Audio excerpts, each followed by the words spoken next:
we are talking about something that we all have in common too, not just the weather, my friends.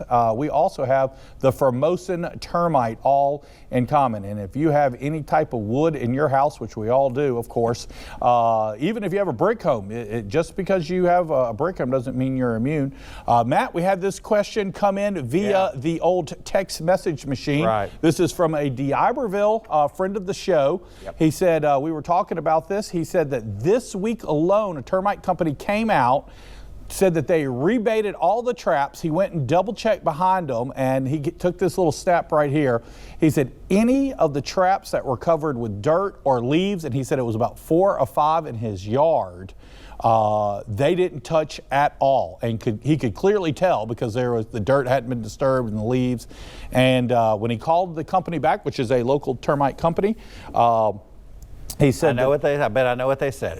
They said that we got them all. We got them all. We got them all. What are you talking about? We got them all. I do appreciate the photo in tonight for one of our show friends. I mean, what are your thoughts? Is that new? Is that new to you? That's exactly what we're seeing. That's exactly what we're seeing. And the conduct just like that, you know, ineffective treatment, skipping bait traps, those kind of things, and then we're paying the consequence. And then, of course, you know, when you have a claim and then they're killing you on the backside of the claim, you know, they're just, oh, we're not paying for that, and we're not going to do this, and we're not going to open up this wall, and people feel, you know, I just feel they just have no recourse here. They have nowhere to turn, and I think that probably was true maybe 5 years ago, certainly 10 years ago. But you know, as I say, lawyers are taking these cases now, litigating on a contingency fee, meaning that you don't have to come up with any money. The lawyers take the risk, take the expense, and we're having some success.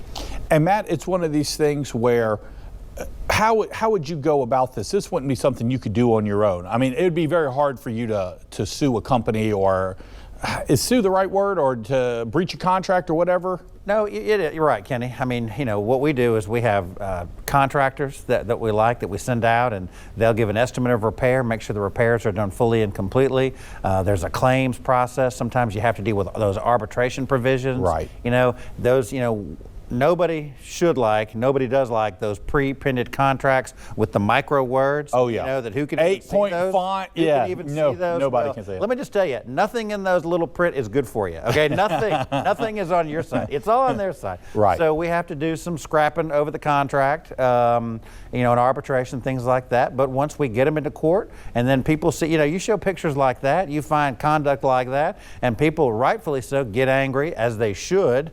You know, because you know, listen, we work hard for our money. You know, you pay somebody, you expect to do that a reasonable job, and that's not doing a reasonable job. Matt, are these going in front of a judge, or are most of these being you kind of collect your evidence and then the lawyers work it out with the settlement, or are these things going to court? You know, well, we're pushing them to court as hard and fast as we can, Kenny, but most of these things, quite frankly, they're starting to settle. We're seeing, you know, I think kind of the word is out, so to speak, and we're seeing them come in, and they've not been very successful at the trial level, and the prices aren't going up, but what we're seeing is they're a lot more willing to settle. They tested the waters down here and how the coast, the good people of the coast would handle it, and as you would expect, our folks here, when you pay for something, you expect to get the result you need, and when people don't do that, they're held accountable.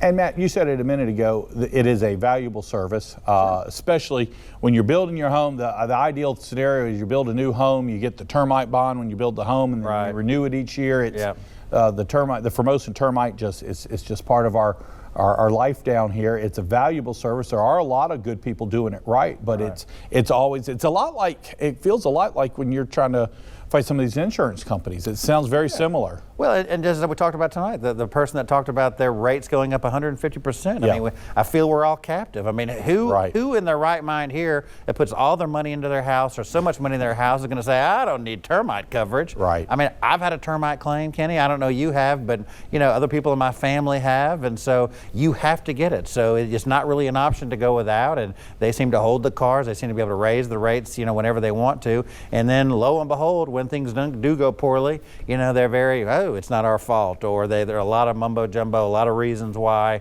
they don't pay, or they shouldn't pay, they don't have to pay, and it's just the standard kind of shtick that we have seen time and time again with insurance companies, and what they tell you they're selling, and then when it comes claim time to pay the money, then it's let's pull out the fine print on page 72 of the contract that no one reads.